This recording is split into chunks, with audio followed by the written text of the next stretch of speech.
Alright everyone, what's going on? This is United Universe FC.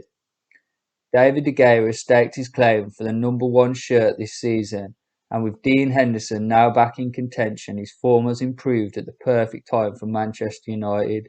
The Manchester United goalkeeper shirt has been previously described by Gary Neville as a position with the most pressure in world football, and that has shown in the last few seasons.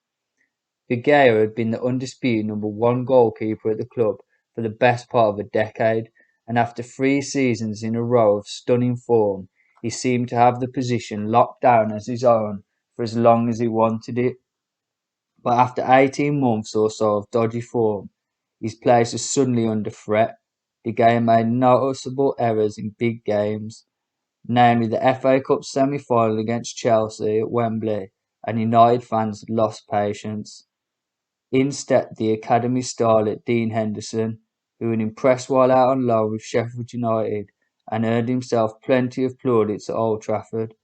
The 24-year-old has spoken for a long time about becoming the Man United number one at some point in his career, and a new long-term contract at the club following his return seemed to suggest that would happen too.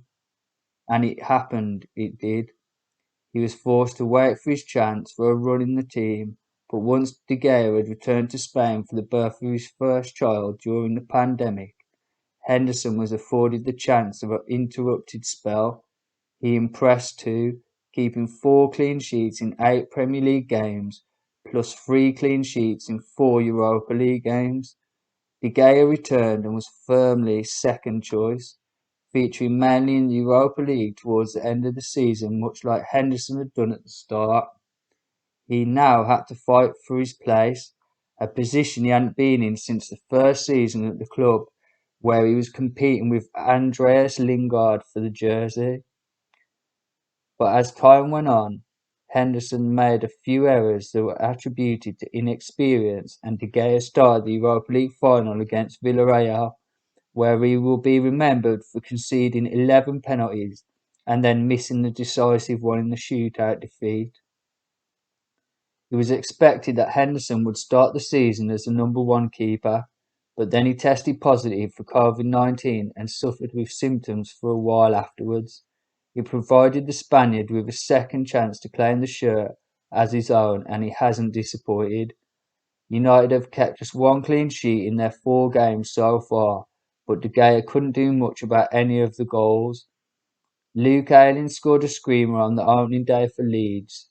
Che Adams' strike was deflected off Fred and eventually given as an own goal, and Manquillo blasted it into the side netting on a counter-attack.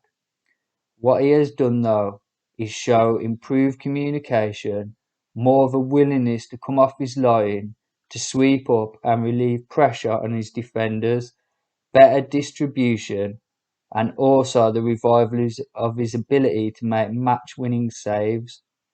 Against Southampton, he denied Adam Armstrong with an excellent save in a one-on-one situation at 1-1 to ensure the Reds were left with a point.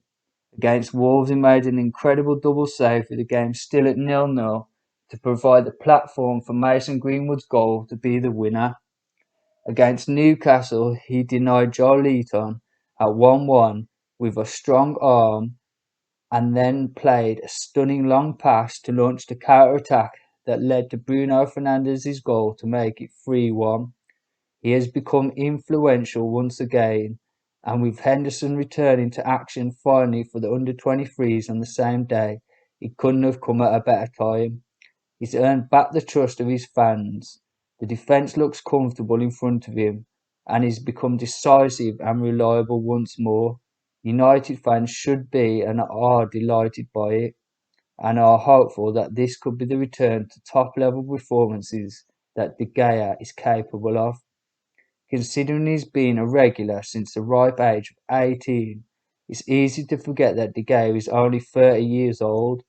To put that into perspective, Edwin van der Sar didn't sign for Man United until he was a couple of months shy of turning 35.